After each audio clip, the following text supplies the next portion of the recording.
All right, hello everybody. If you have any trouble hearing me, well, you won't be able to hear me, so you won't know to put anything in the chat. But if you if you can hear me, just let me know. Give me a thumbs up or something. But hi everyone, my name is Bridget Allen. I work in alumni relations here at YCP, and I'm really excited to welcome you to tonight's webinar on wills, powers of attorney, guardianships, and advanced medical directive. Just so you know, both your video and your audio should be muted, and we will be recording tonight's webinar. And you will be able to review the recording in the following days. We'll send it out in a follow-up email. We will hold the Q&A until the end of the webinar, but if you have any questions throughout the webinar, feel free to submit those in the chat, and we will get to those at the end. But without further ado, I want to introduce you to our webinar presenter, Lorraine Prete, class of 1982. Since earning her JD from George Mason University in 1987, her career has taken her from clerking for the Circuit Court in Frederick County, Maryland, to having her own private practice. Today, she is a civil and family law mediator at Caslick and Prete LLC, which she formed in partnership with Mary Elizabeth Caslick in 2004. So it's my pleasure to now turn it over to our expert presenter, Lorraine. Hi, everyone. Thank you for joining me. I appreciate you attending. I hope that you will find this to be informative and helpful to you. I am glad that you're making good use of your quarantine time by getting some information that a lot of people would call elder law, but I prefer to not use that. It's really estate planning, because I don't want people to think that they should be elderly before they consider wills, power of attorneys, guardianships, and advanced medical directives. And I can explain that to you. I'd like to give a shout out to Michael Tubbs, because he had done a webinar earlier this year. And if you haven't seen it and have any interest in dementia or Alzheimer's, I encourage you to take a look at his webinar, because after viewing his, it inspired me to ask about doing this one, because I am a lawyer who deals in these issues, and I have always felt that it's very important for people to understand them. And I am only licensed to practice in the state of Maryland. My DC bar membership is inactive, and I'm not doing this to suggest that you contact me to do your will, power of attorney, or advanced medical directive, but the importance of everyone needing one and considering doing that. I would also encourage all of you to consider doing a webinar for York. Bridget made it very helpful, and Bridget was very helpful and made it very easy for me. I'll admit that I'm not very tech savvy, so I had some help from her and also from my husband. I wanted to state a few COVID positives that have occurred in my life during this time, and one is webinars, because I've been attending a lot of them and decided during this time to create this one. And then I started hiking if you can do the math, I graduated in 1982, I will be 60 next month. And for the first time in my life, I started hiking. I am planning to continue. However, it was Gambrel Park in Frederick, Maryland. Last time I went was Monday, and right after I got home, I heard that there was a bear scene in Gambrel Park, but I am planning to continue. I've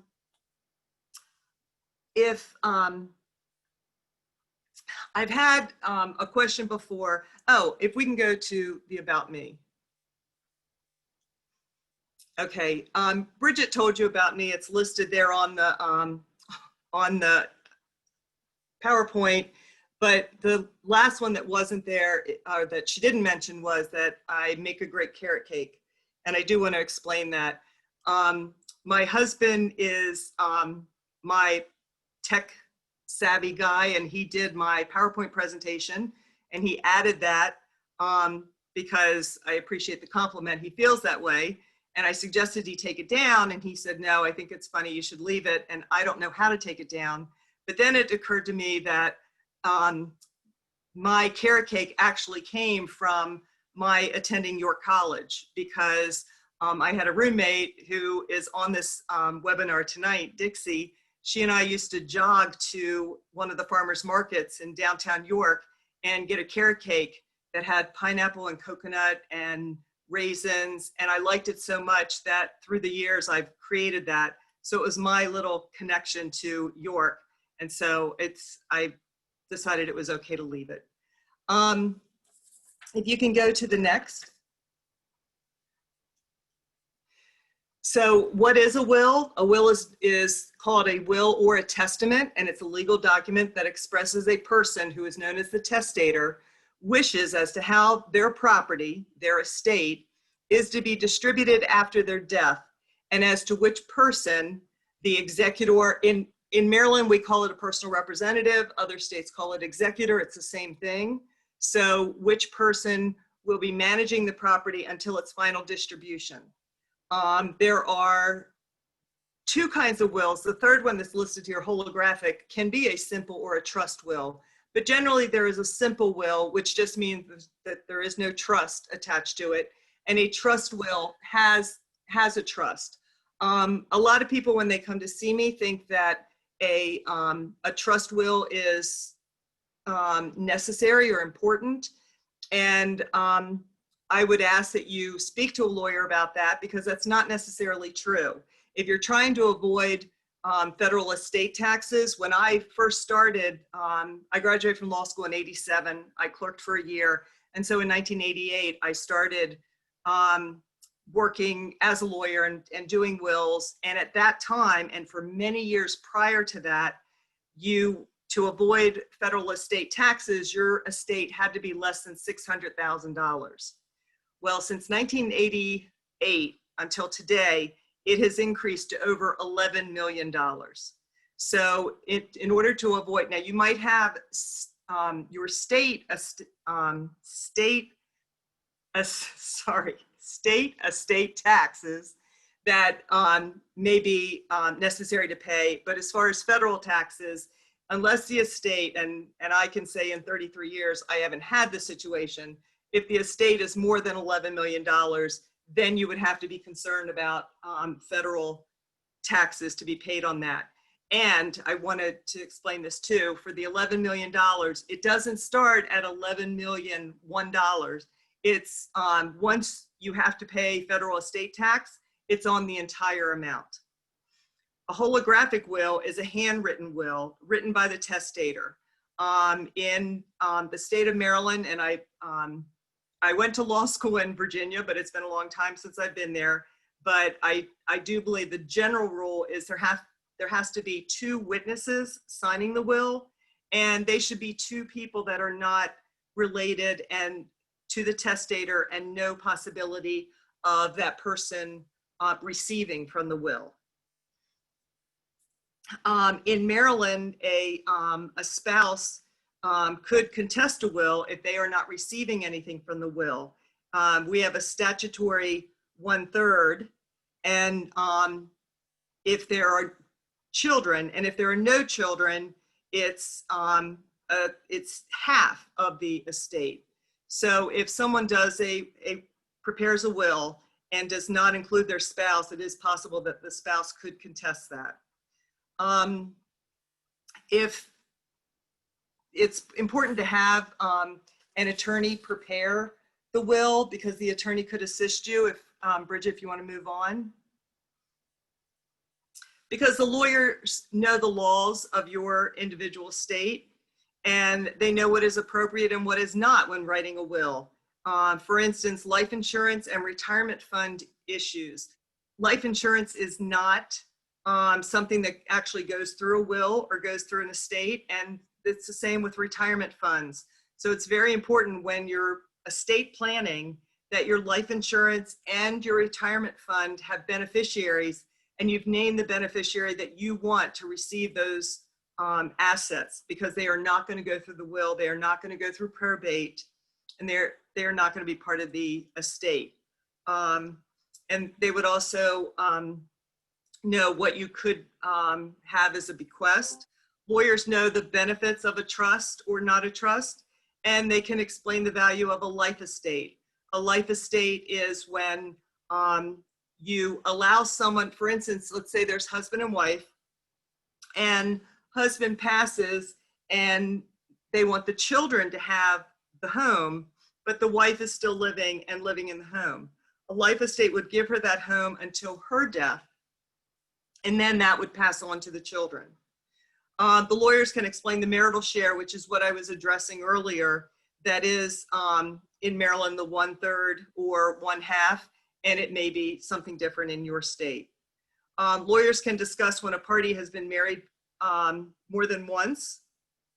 Often, I've had situations where it's a second marriage and the parties want to give something to the spouse that they are married to, but also be sure to give to the children from prior marriages.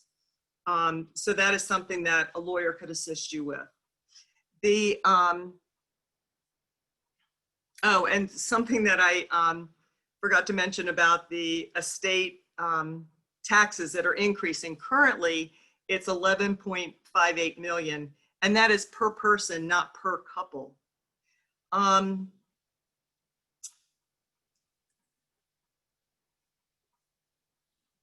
So if you will go to the next one.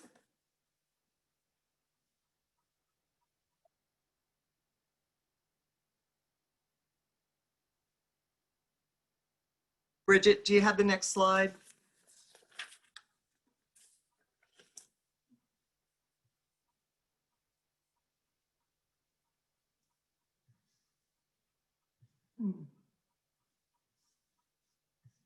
I don't know what happened to Bridget.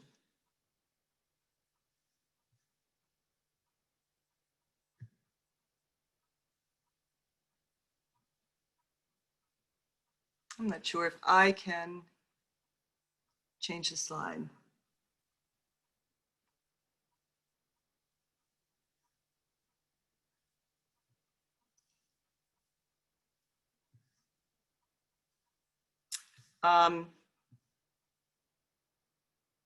Oh.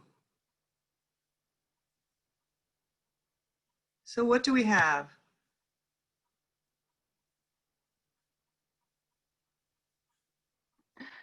I'm so sorry. What happened? Are we good? Yes, I'm so sorry. I just, of course, I spoke into existence before this happened that I would get knocked off, and hasn't happened usually, but sure enough it did. So I apologize. But and we have everyone still. Yeah. Right? Okay, good.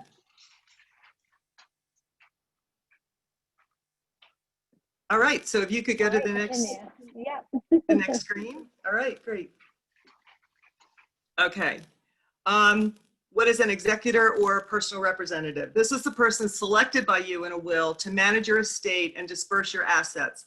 That process generally takes about 1 year. It is usually a spouse or a child or a sibling. I actually discourage clients.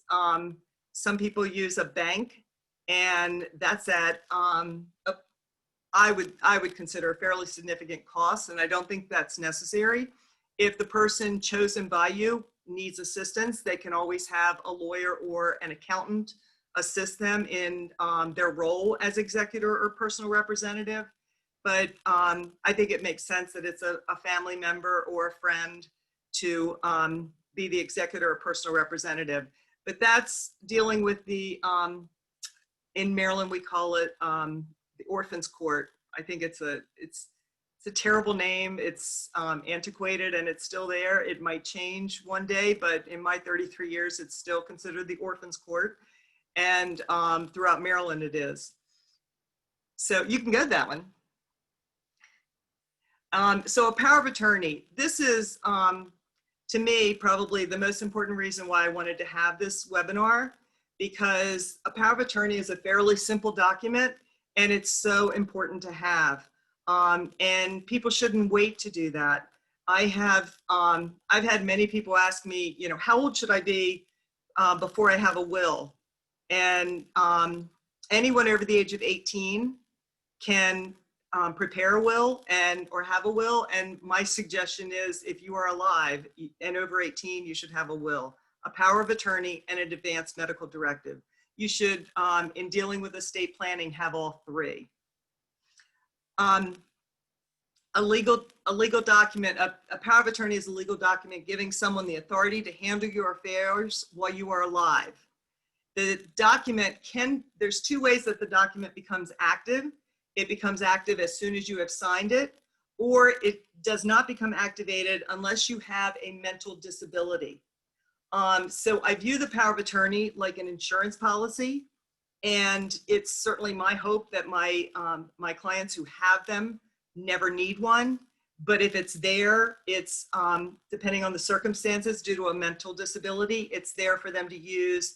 And it's the most important part is that it can save the person thousands of dollars in cases where guardianships become necessary. People are getting older. As a matter of fact, currently 10,000 people a day are turning 65. And it's time for everyone to consider the possibility of living longer and what should be done to prepare for that. And with people living longer, there's issues and conditions of Alzheimer's, dementia, and other debilitating elder issues that should be considered. But once again, I'm not saying that you should wait till you're my age or older to do a power of attorney. It's with a power of attorney, you have asked someone that you trust to make decisions about your lives, as opposed to a court choosing a stranger or a family member not of your choosing to make those decisions. With a power of attorney, the court is not involved in your affairs. But in a guardianship, the guardian is actually the court, and the person who's named the guardian in the document is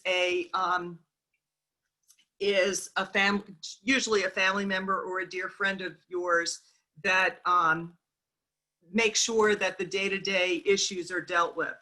There's two types of guardians.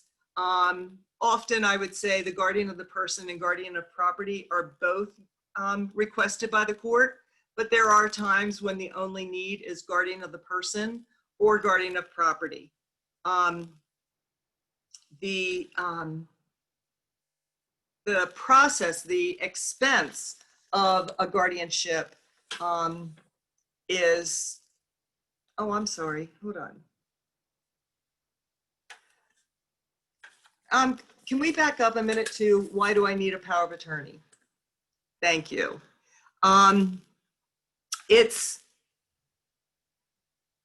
You should always be sure that when you name a power of attorney, that you name an alternate and quite possibly even a second alternate. Because if for any reason the first, you can hope that a power of attorney is going to be good for many years to come. And if that's the case, it may be that the person you named is not available or doesn't want that responsibility. So it's good to name a second or a third person. Also, as I said, we can hope that it will never be needed, but if it is, that person stands in the shoes of the person who gave them the authority to be the power of attorney. So that includes banking, housing, medical issues. It will allow them to have information, because in I would hope all power of attorneys, HIPAA is addressed so that you can receive medical information. I would view the power of attorney like a safety precaution, because you're planning for the future and you're being careful with what may come. It's just as you would plan for the future for your life in general. This is a very important part of that planning. I wanted to give you examples I have had in guardianships that this is really not just for the elderly. I had one where the gentleman was a base jumper, and it was a base jump that didn't go well, and he needed a guardian. I'm not sure if you're familiar with it, but base jumping is building, it's BASE, it's an acronym, building, antenna, span, and earth. And it's people who jump off of those for fun. I've also had a guardianship with a motorcycle accident, a car accident, and a zip line accident. All of these people were very young. I would say in their 20s, no older than 40, probably not having thought about the need for a power of attorney. But because they didn't have a document like that, they had to have a guardian appointed for them. I'm going to give you a little nerdy thing that I learned in this year during COVID, that as I said, base jumping is an acronym, but a POA cannot be said as a word. You just use the initials. So that's called an initialism. So that is my my nerdy thing for you to take with you. NASA would be an acronym, and FBI, shout out Gene, would be an initialism. Okay, and then for guardianships, as I said, with the power of attorney, there's no court involvement with that. You just step in the shoes of the person who has requested that you be their power of attorney, and it's called their attorney in fact. If that's not available and there has to be a guardian, then the court oversees that, and there has to be an annual report filed with the court every year, and that would be both for the guardian of the person and guardian of property. For guardian of the person, it's basically a paragraph if things have maintained for the ward. So if they haven't moved from either their residence or their nursing home, their assisted living, if they haven't had any health issues, then it's a simple paragraph. If there have been some issues, some medical issues or a housing change, then the guardian would let the court know that, because as I said, the court is the overseer of the guardianship. And as far as guardian of property, that information that annual report provided to the court is much more extensive, because you have to address income, expenses, and assets.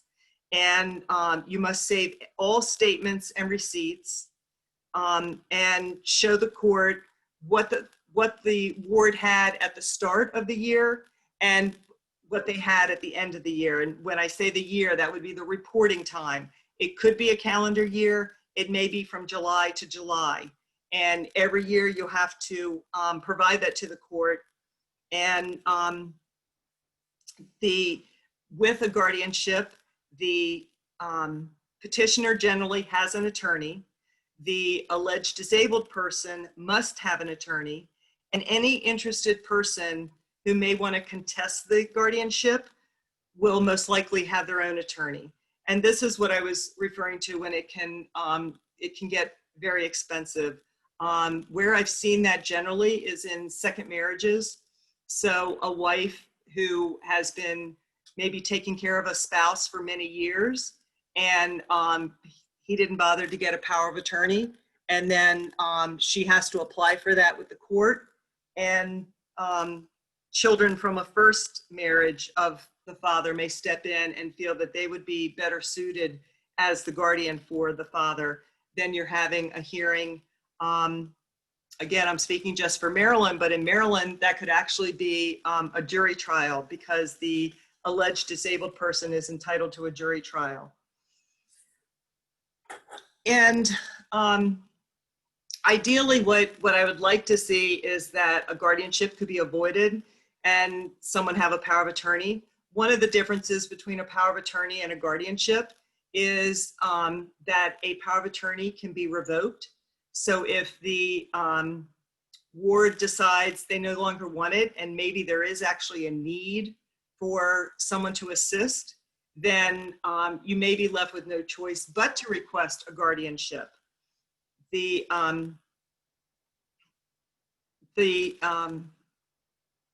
people people or institutions that generally file for guardianship are family members, hospitals, and nursing homes. I actually represent our local hospital doing guardianships, and often for those, it's people where the family has basically given up on the person, either due to mental health issues or homelessness, and the hospital must put the person, they can't put the person out on the street. They have to have a plan, a decent plan for the person when they're leaving the hospital. So they, there are some hospitals that will have the person go into a homeless shelter. I know my local hospital will not do that.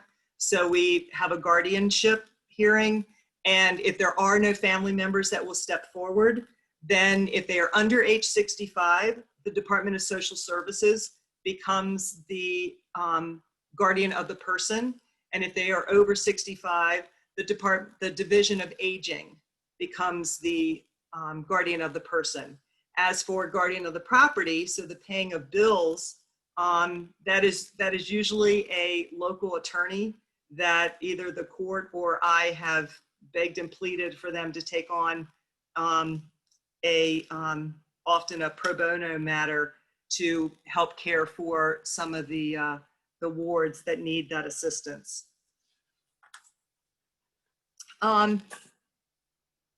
The other reason that guardianships could be helpful or power of attorney is if there's a need to apply for medical assistance for nursing home care. If a person has been assisting a spouse at home and they're hoping to save the home so the I'll say the healthy spouse can stay in that home, it's possible that that could be transferred over to the spouse to do that.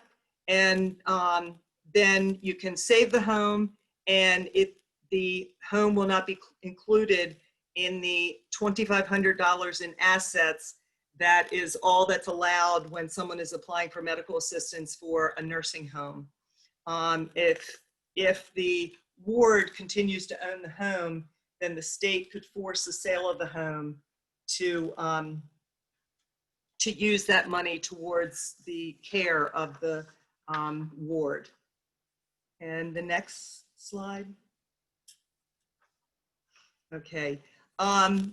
This actually, I mean, I did say that the power of attorney is the most important document that I believe you need, but I'm going to say that the advanced medical directive is right there.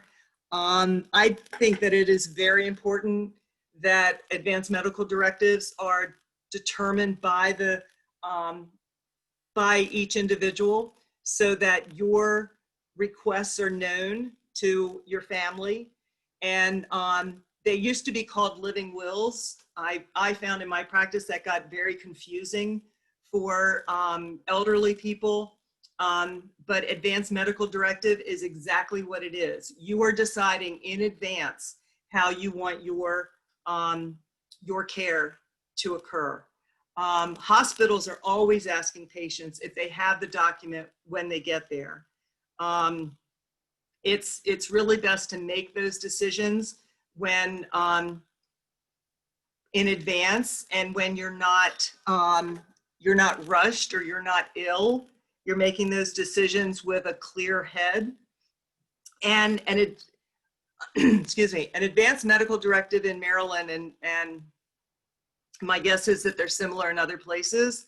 It's very lengthy because it goes through a lot of end-of-life medical decisions.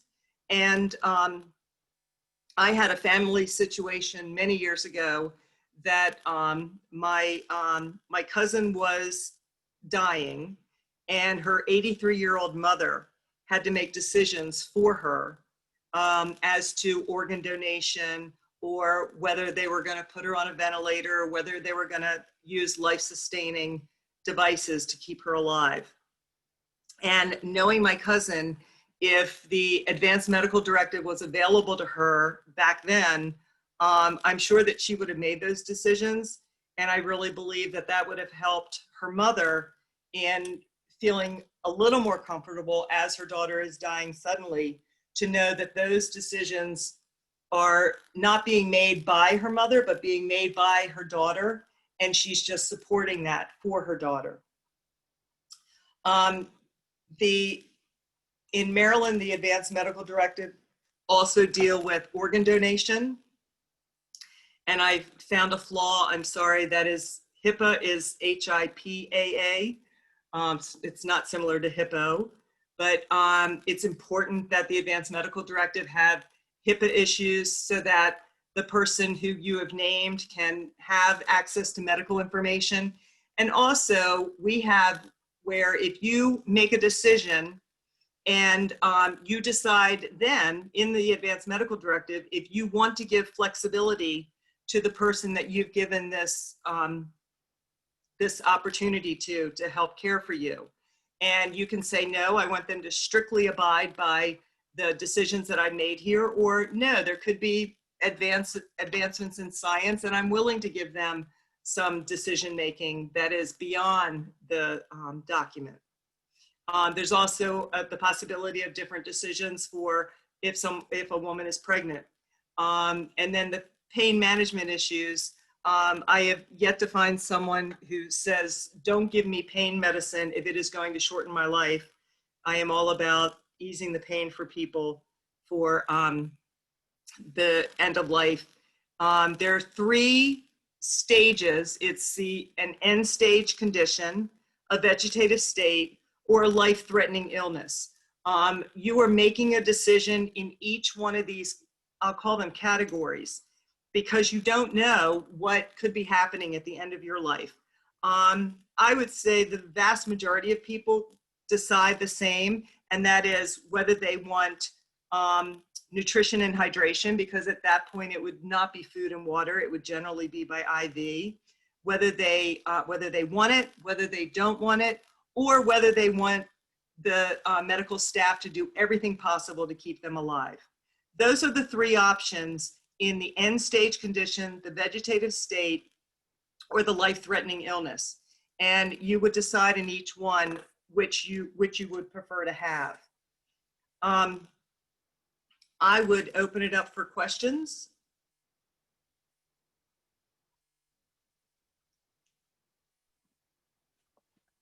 Sure. Hi. All right. So if you guys if you have questions, please submit them in the chat, either to everyone or just directly a host. That's fine. And as those come in, I just want to share. First, thank you, Lorraine. That was incredibly informative. I had no prior knowledge about any of these topics, so I definitely took a lot of notes. But just other ways for you can get involved. I think, it would be awful of me not to mention this, but 1 week from now is Fall Fest and Homecoming. So though it won't be in person, like we had hoped, we are going to do something virtually. There will be events all weekend long, Friday, October 2nd and Saturday, October 3rd. And if you like webinars like this one, we are having a webinar to kick off Fall Fest weekend. So Friday, October 2nd at noon, we'll be doing a webinar on the history of York College, how we got to where we are today from being York County Academy way back when. So that's just one. We have a lot of virtual reunions, bingo, trivia, all kinds of stuff all weekend long. So ycp.edu/fallfest. I encourage you to check it out and register for any and all of them. And then, the last thing being, as Lorraine had mentioned, she came to us with this idea of hosting a webinar after seeing a previous one hosted by an alumnus. And so if you feel that you are an expert in your field, or that you are just incredibly knowledgeable about a certain topic, or just passionate about something and you want to be able to share that with other alumni, please email us at alumni@ycp.edu, and we'd love to work with you and get that scheduled. We are very flexible about timing and helping just to market it. So all you have to do is prepare the presentation, show up, and share your knowledge. So with that, we will go to the questions. All right, let's see. The first one we got for you. Does the power of attorney have an expiration, or does it last forever once it's signed? Do you want to show me so they can see? Oh, yeah, you want me to stop sharing the screen? Sure. Yep. That's what I meant to say. Yep. All right, thank you. Does it have an expiration date? No, it does not. And neither does an advanced medical directive.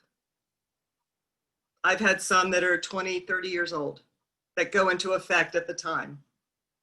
But you have to be careful because there are some banks and financial institutions.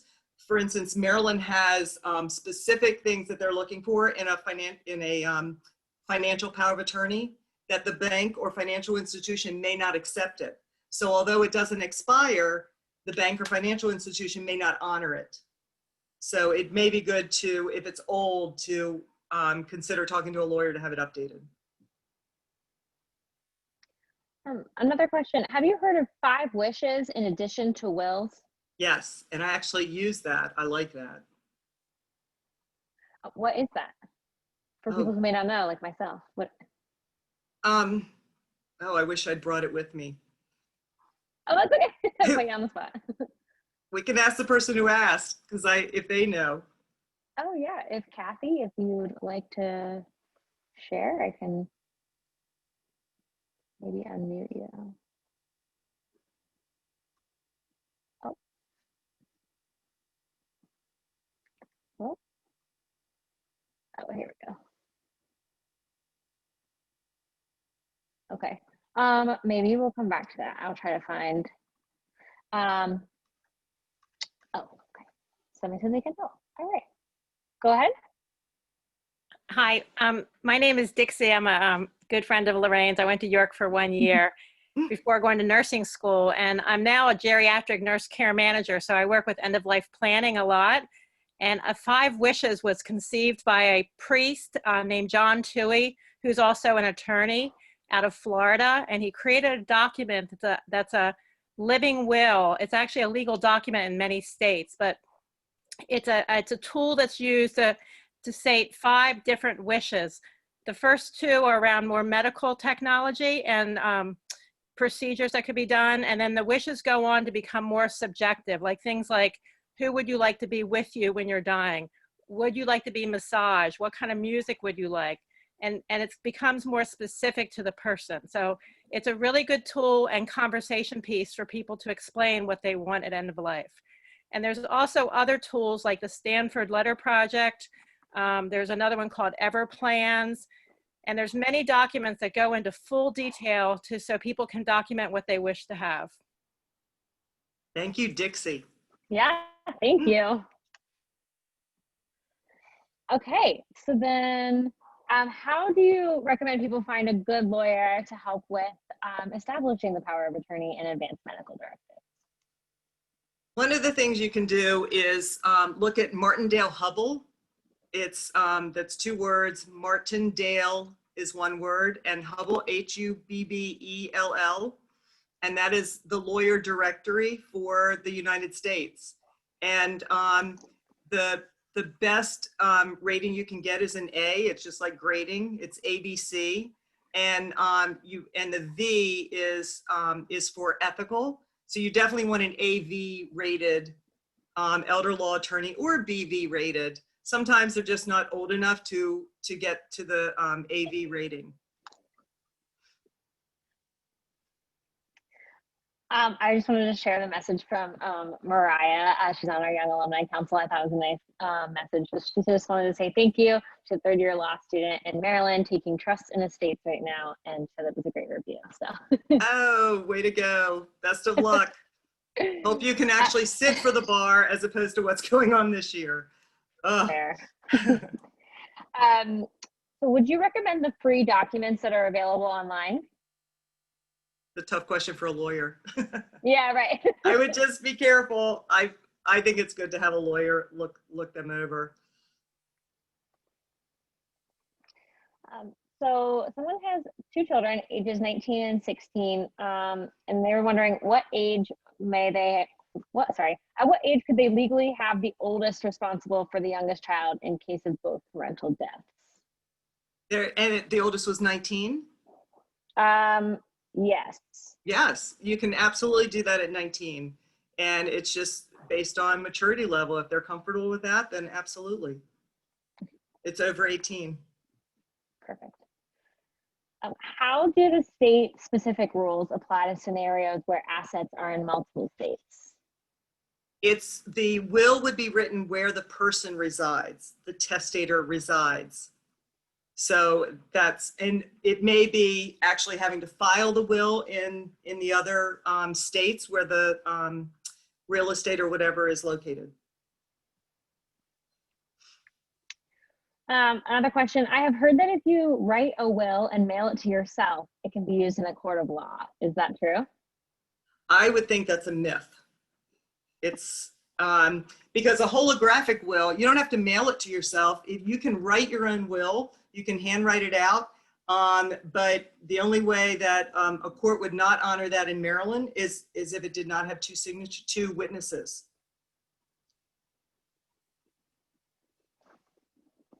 Can an advanced medical directive still be created by a person when that person has a mental disability and a power of attorney?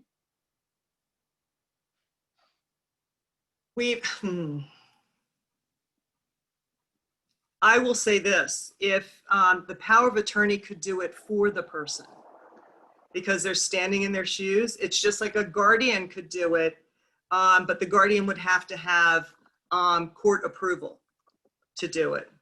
So it wouldn't be the person, but then you can, I'll use the term ward so we don't mix up who the person is, but you could get the ward's input. You could be deciding what the ward wants, but it would be the person who has the power of attorney making that decision.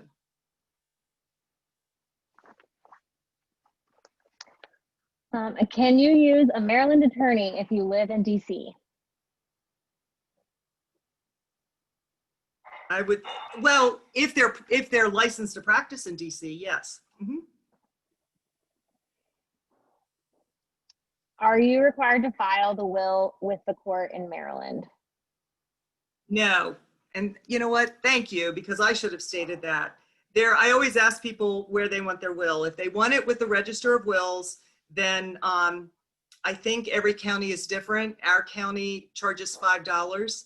And when I started, they used to charge $1. And that's not per year. That is $5 one time when you hand them the will and they keep it for you. The other choices are a safety deposit box, which I never recommend, or a lock box at home. And it just depends on what your thoughts are. I would say the vast majority of my clients do leave it at the Register of Wills, but mine is in a lockbox at home. What are the costs or an estimate of costs for creating these documents, would you say? The power of attorney, I would say, is probably $100 to $500. The will is more difficult to determine because it depends on, even though we call it a simple will, some are not that simple. And every attorney does their own charging, but I would say as far as a will, $500 to $1,500. And an advanced medical directive, for me, it's something that I believe so strongly in and want everyone to have. I've never charged for one. So you may find that attorneys don't charge for it, or if they do, maybe $100 to $300. That was the last question that came in. So I think that's it, unless anyone else submits one right now. But thank you so much to everyone for attending, and thank you again, Lorraine, for hosting this webinar. It was fantastic and incredibly informative. So thank you. Oh, thank you guys. And thank you, Gorgeous Grandma, because I love your title. And I will say that we will send out a follow-up email with the recording if you need to go back and reference any of the information, or if there's anyone who you need to share it with as well. So thank you, everybody, and have a good night. All right, thanks. Bye. Bye.